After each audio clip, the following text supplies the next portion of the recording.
Okay, we are going live, and we are live. Okay, I'm going to wait till 3 o'clock and then we'll start. Oh, what time is it? All right, Casey, are we ready? Yep, go for it. All right, welcome everybody. Today is Monday, October 5th. It's 3 p.m. and this is the Lincoln County Board of Commissioners meeting. Commissioner Hunt and Commissioner Hall. We're all meeting remotely still due to COVID-19, but all three of us are here, so we do have a quorum. First up is recognition and proclamation, Resolution 2510A, National Hispanic Heritage Month. I think Christy's bringing that up. I will go ahead and read the proclamation. In the matter of proclaiming September 15th through October 15th, 2020 as National Preparedness Month in Lincoln County. Whereas now, I think we have that spelled wrong. National Hispanic Heritage Month is how it should read. Whereas during National Hispanic Heritage Month, we recognize the contributions made by the Hispanic and Latino Americans in the Lincoln County and celebrate their culture and heritage. And whereas together we recognize the Latino community in Lincoln County whose love of family, strong work ethic, community, and military services and willingness to share their heritage and traditions make our county a better place to live. And whereas Central de Ayuda is recognized for its significant leadership and comprehensive services that helps Hispanic members of the community needing language in our systems navigation assistance. And whereas nationally September 15th through September 15th to October 15th is the focal point for recognizing and celebrating the many achievements and contributions of Latino Americans and uplifting their proud legacy of services and dedication to this county. Now, therefore, we, the Lincoln County Board of Commissioners, do hereby proclaim September 15th through October 15th, 2020 as Hispanic Heritage Month. Did we have anybody that wanted to present on Hispanic Heritage Month? I'm not sure if we ended up having someone from Central de Ayuda here today. No, we did not. This was sent over from Deborah Jones. Okay. All right. Is there anything either commissioners would like to say or comment on before we adopt the resolution? Well, my initial thoughts are it is certainly important that and appropriate that we do this.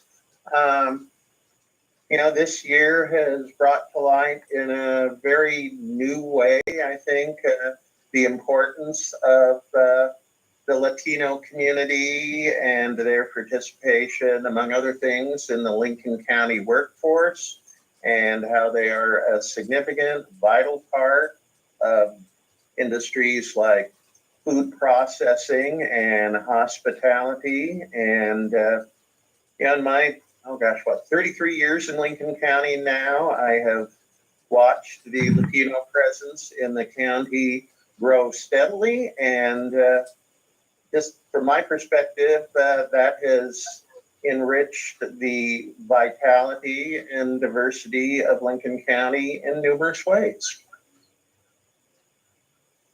Commissioner Hunt, anything you would like to add?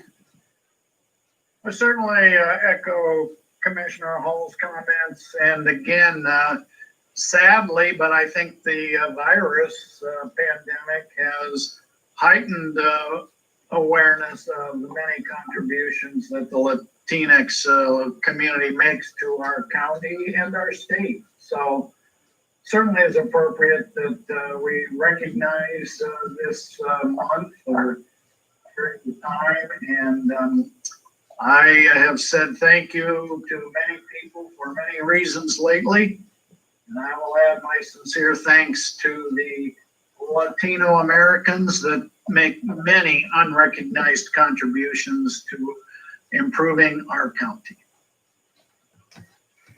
Yeah, and I would just add to what both of you had said and say that our community really has changed in demographics.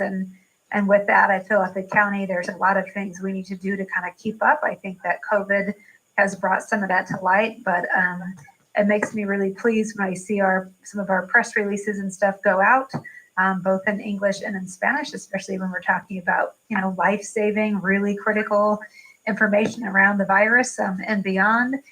I also just wanted to acknowledge that we have some continuing work to do. on that issue. And I'm excited to be working with both a small group of Latinx community members working and advocating with myself and with our director for transit on trying to make those services more accessible. So that's something I'm excited about. And then additionally, we have a, for lack of a better word, work group of people from the Latinx community, an awesome group of people that has been meeting regularly with community leaders here in the last couple of months, meeting remotely. And we've had some really nice dialogue and conversations and really trying to make sure that services are available and that we have the ability to serve everybody in our community. And a big thanks to many of our own staff, many staff from OSU Extension, from Samaritan, and from other places in the community, as well as citizens that have really stepped up to help with translation services and really helping us navigate into that community and do what we can to make sure that we're serving everybody. So a big thank you to everyone that has kind of allowed us to make the changes we need to make and that continue on that journey with us. With that, I will entertain a motion that we do need to make a change to the title that's in it. Madam Chair, I would move that we adopt resolution number 20-5-10A, recognizing September 15th to October 15th as National Hispanic Heritage Month in Lincoln County. I'll second it. All right, we have a motion and a second. All in favor say aye. Aye. Aye. Aye. All right, motion carries. Thank you. Next up is the adoption of the consent calendar. These are items of a routine nature, but if either staff or commissioner wants to pull an item for discussion or further information, we can do that. Otherwise, I'll entertain a motion for that. I'll move Madam for Chair, I'll move for approval of the consent calendar as presented. I'll second that. Okay. Okay, Sorry, all in Commissioner favor say Hall, aye. sorry. Aye. No. All in favor say aye. Aye. Aye. Okay. We're I off voted our twice, mojo don't here. hold it against me. Okay. All right, motion carries. All right, next up under reports, and a couple of these have a couple pieces to each of them, but first up is our Echo Mountain Complex Fire update. I think we're first going to be getting an update from Wayne and Sheriff Landers, but additionally today, we have both Dale and Carissa from Red Cross giving us an update on their services, for what they're doing in terms of helping people displaced by the fire. So we'll hear from them as well. So Wayne, did you want to start? Sure, and I apologize. First up, I'm having some connection problems, so I'm on my phone today. Can you hear me okay? Yes. Loud and clear. Good, thank you. So yes, there's a lot of activities that still go on as we move into the recovery phase from the fire. We're going to have an update, as you indicated, from the Red Cross to help us plan the both the immediate and then the intermediate housing that might be necessary for people who are displaced by the fire as we work on the activities that get people back into their homes. And then the other thing, the major activity we're engaged in is debris cleanup. And we're going to be doing one item in our decision and action calendar today that relates to a prerequisite to get going on a statewide effort. Actually, it's being done at a task force that was stood up by the Department of Environmental Quality and the Oregon Department of Transportation to look at the issues of cleanup of the debris that came out of these horrific fires across the state. The makeup of that debris includes household hazardous waste, ash, and a variety of other matters that are really, it's mind-boggling for those of you who have been able to either visit in person or see any of the news media coverage of the devastation that occurred out there. So I think rightfully so, and we've learned lessons from other jurisdictions, especially in California. This is something that really can be done on a larger basis. There's some economies of scale that we can really do the best job for accomplishing cleanup of that debris and doing it in a way that assists all the people who were damaged by the fire. So that's ongoing right now. We have a consultant that the state hired who is coming in to do one of the first steps in that particular process, which is to get a right of entry or a right of access to the properties, in which people will grant us right to access those properties so we can bring in contractors to both assess the damage and complete the work on the properties. So that's one area that we're dealing with. FEMA continues to be on site at our office space in the mall complex in Lincoln City and assisting people with their individual applications for assistance from the federal government. We're also having others who are available from the county, including folks from solid waste, folks from planning, and septic, who are assisting people through. It's a pretty arduous process to go forward to contemplate what needs to be done to both get the properties ready to be rebuilt or replaced. We're providing resources up in the Lincoln City area to assist people in those areas. So I think I'll stop with there and take any questions you might have. No questions from me at this point. I certainly have questions for Red Cross and some of our other presenters. Commissioner Hall, questions for Wayne? Yes, thank you, Madam Chair and Mr. Belmont. This is the space we're talking about at the factory outlet centers in Lincoln City where the multi-agency resource center was located.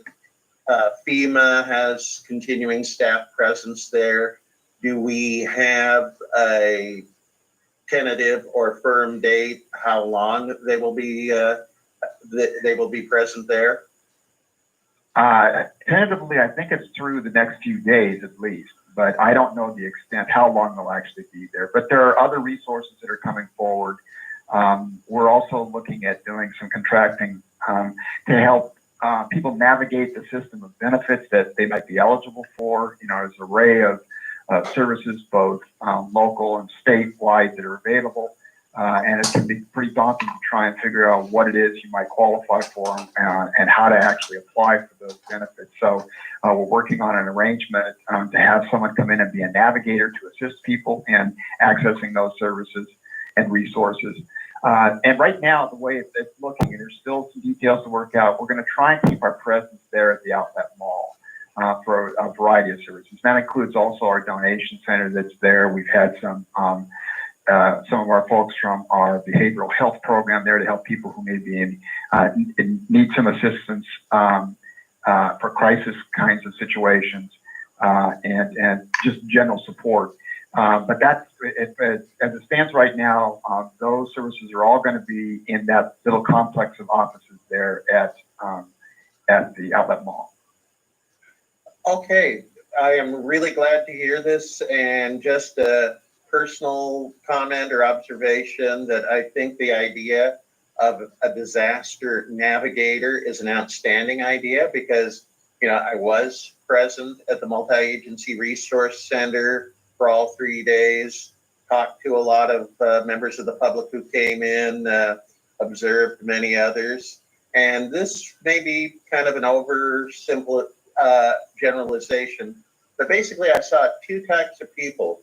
They walked in with notebook or clipboard in hand. They were very focused, made a beeline for, say, the FEMA table, then went over to North Lincoln Sanitary, then jumped over to our planning department.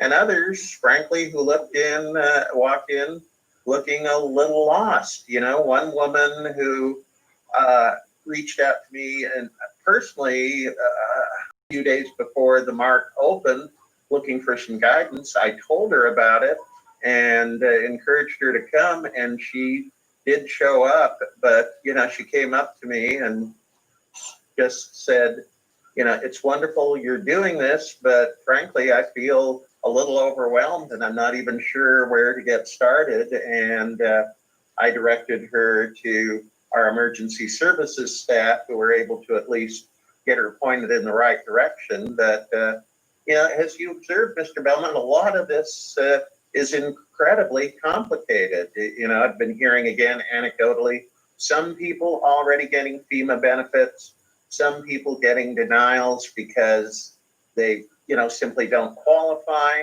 but many, many people getting their applications kicked back, not because they don't qualify, but for simple technical errors or omissions. So just I'll say kudos, and that has my full support. Just if I could just comment on that to add on a little bit to what Wayne had said. So I have had conversations over the last couple of weeks. We first of all had to get some clarity from FEMA on how we could contract, and there's a lot of stipulations on that. But we have had conversations, or I've had conversations with a local nonprofit agency that already does these kinds of services. So they're in the business of doing that. And Janet from our team, who's our paralegal, is already working on that contract with them. And they are already looking to hire someone that's from that specific area and has existing relationships with many other nonprofits and agencies to do that work. So things are moving as quickly as possible as they can in terms of contracting with the group to do some navigational services.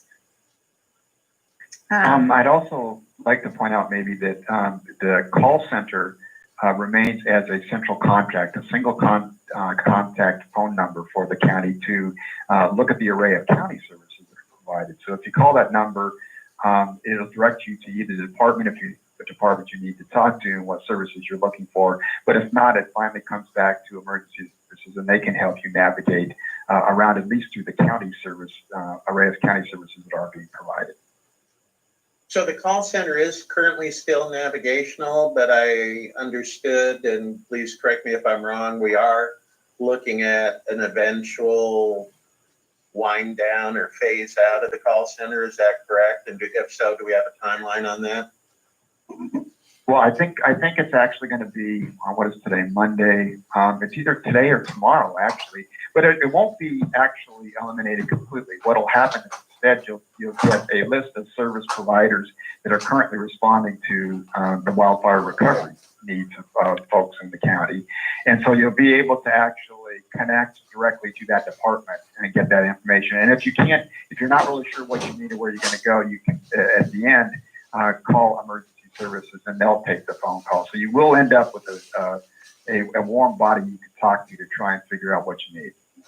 Okay, so there will still be a warm body answering that call and at least trying to direct the callers to the appropriate department then, not just an electronic menu with push 1 for planning, push 2 for, et cetera.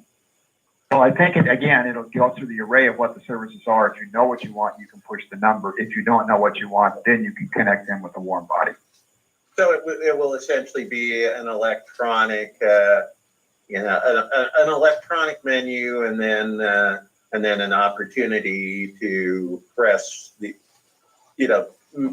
button that would connect you to directly to emergency services. That's right. Okay, thank you. I would also add to that we're working on trying to upgrade one of those words, our website specifically to the recovery effort. So I know our PIO is working on that this week, and framework from other communities that have been affected by fire in the past. So trying to use the same template from other communities that have created these websites where some best practices can be learned from in terms of a website that's user-friendly and helps people navigate those services. So that'll help as well. Commissioner Hunt, questions or comments for Wayne? Let's see, I'm not muted. Well, I guess I would start by saying I agree that it's terribly confusing and I'm certain frustrating for people that are dealing with the numerous agencies and how they overlap or aren't able to provide answers to questions. A couple of thoughts. First of all, I noticed that there is now an individual assistance map, if you will, that I received earlier today. And I would ask that our PIO get that up on our website as quickly as possible, as I think it provides some concept of the sequence of actions that might be taken. I'm a visual guy, and to me, it's a nice visual. So I think it is good information, and I think it would be of value to the people dealing with these disasters. Second of all, I would encourage people not to be afraid to pick up the phone and call, whether it's our call center, whether it's the planning department, whether it's the Red Cross, Salvation Army, any of the other volunteer organizations. Pick up the phone or grab your cell phone and don't be afraid to call and ask questions. And I think most of the people that will answer the phone are certainly committed to trying to provide the best information that's available so that the best assistance that's available can be rendered. Again, I know it's frustrating. I want people to know that we're continuing to tweak the process, improve the process, and help people recover. Yeah, I would just add to your, call people sentiment that people can certainly call us as well. There's been some disconnects that have happened between agencies and stuff that I wouldn't have known about and wouldn't have been able to advocate for and fix had I not gotten a call from a constituent telling me that they were being told one thing over here and another thing over here. So sometimes we really need to know what people are experiencing and where those things are so that we can work on fixing those. So, all right. Anything you wanted to add to the discussion from an emergency management perspective, Sheriff Landers? I don't see Jenny or Sam on the phone, so I'm assuming you're kind of the rep for them today. Sure. I think Council Belmont said it all. And good afternoon, commissioners. I think the one thing to add to the call center is that it's also still back to also COVID questions too. So if people have COVID questions, I think that was another reason to divert it to basically directed services. So kind of a press 1 for COVID, 2 for fire, this type of thing. But if all else fails, it will go to a live person in emergency management during business hours, or where they can leave a message for somebody to get back to them. So I think that's an important part to put out. As far as the response, again, I think Council Belmont talked about recovery, but just to let everyone know that we still have deputies that are working 24/7 in the affected areas, and to maintain that, reduce the risk of criminal activity in those areas. We're still hearing that even though there were still several houses that were safe from fire, that with the utilities being cut off, that people aren't going back. There's probably only about 1/3 of the houses that remain in the affected areas have occupants in them. So we want to continue that coverage to make sure that that criminal activity isn't occurring for those residents. But other than that, I think, like I said, Council Belmont covered most of it on the recovery and all the updates that we would have. So thank you. Unless there's any questions. Any questions for Sheriff Landers, Commissioner Hall? Nope. And I see Commissioner Hunt shaking his head. Okay. Next, we'll move on to, Red Cross. I almost forgot about you guys. I'm so sorry. Okay, next we'll hear from an update from Red Cross. I think we have a few people on the phone from Red Cross. I think we have Dale and Carissa, if I'm correct, maybe a few others. So maybe I'll let you introduce your team, Dale, and we'll go from there. Hi, thanks everybody. Thanks commissioners for having us here, and really welcome this time to sort of update you on the operations sort of from our perspective and how things have been going. And then give you a little bit of a preview into what's going to be coming up over the next few weeks. And then we'll welcome your questions, of course. So I'm joined today with by Carissa Hadich, who's our executive director for the area who covers Licking County. My name is Dale Kuntz, and I'm the regional chief executive officer. So I cover the whole state of Oregon plus southern Washington. That's what our Cascades region is.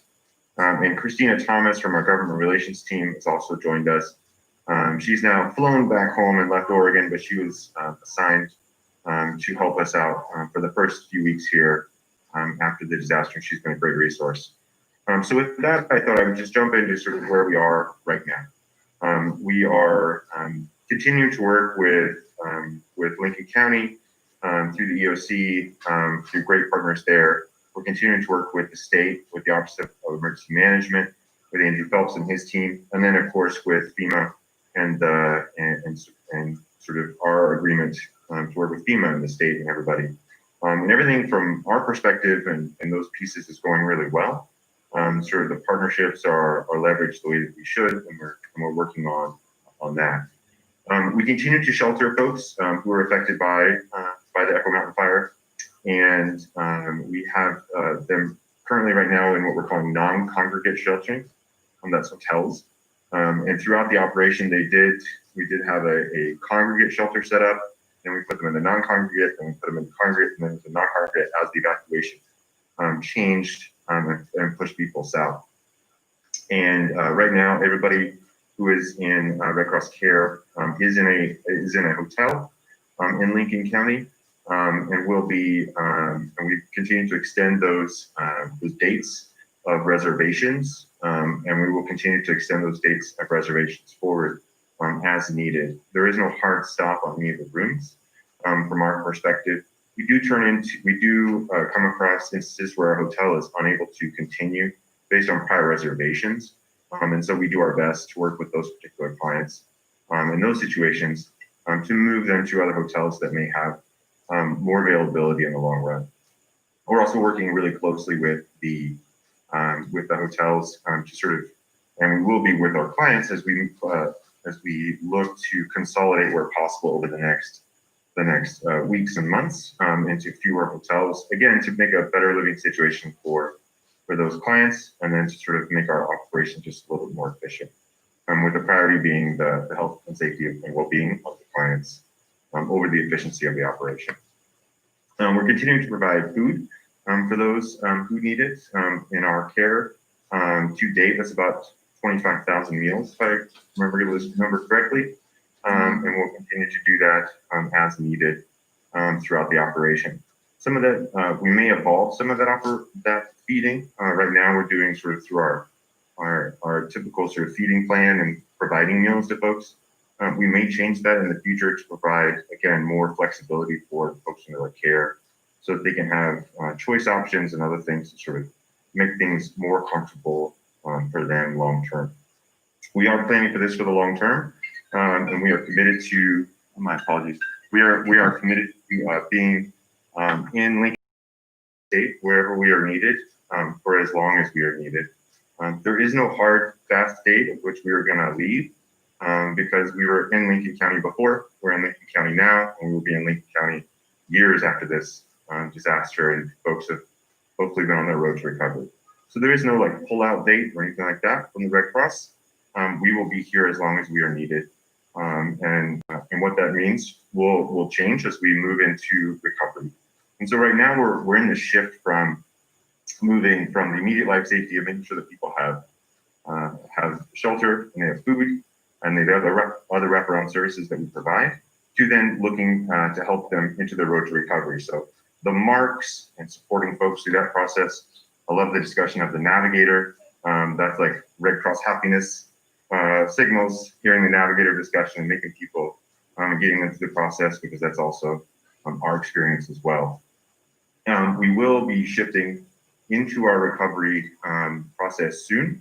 And the recovery process is going to do two things in particular. One, it's going to talk to folks who are under our care, who maybe can go home based on the damage situation of their home, the water availability, the access availability of their home, again, and just having a one-on-one conversation with them so to help them get to home if they can. And then it's also going to, we're going to, through those interviews of people, we'll be able to better identify folks to potentially qualify them for Red Cross financial assistance. And so small financial assistance that we're hoping to start in the coming days and weeks that will go to those affected in Lincoln County. And I just looked at the numbers, and it's around 250 households that, based on the damage assessment from Lincoln County, from FEMA, that would qualify for Red Cross financial assistance. Red Cross financial assistance is a small financial assistance. I want to repeat that: small. It is a small amount that will allow people to sort of helps them with their immediate expenses. I talked about it getting you to the doorway to recovery or the gate to recovery on that road to recovery. It is not the thing that's going to make you whole. It's not the thing that sort of will drastically change the situation. But for a lot of people, it's that little bit of help that gets them exactly where they need to be to take their next step in the process. Throughout that process, we strongly encourage everyone to register for FEMA and other county resources that may be available to them, because it does take all of these resources and community partners to really make all of this work for folks to recover.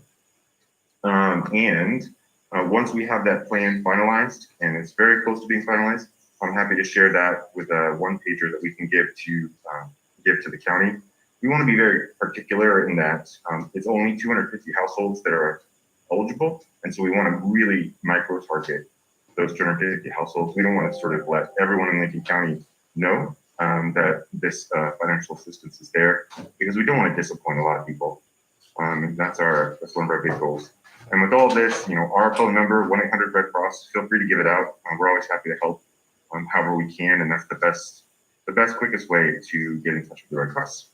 And so with that, I'll take questions if you have any.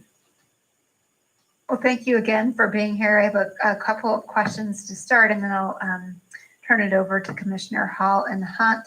While I understand things change every day with the situation, my understanding is you guys are committed to providing that non-congregate housing until at least November 1. Is that still correct?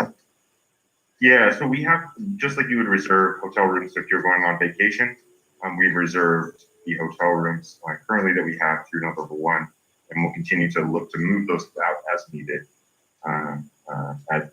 As needed, but we will continue to do that. I wouldn't treat that 11-1 day as a hard date at all. That's just simply that's the slider.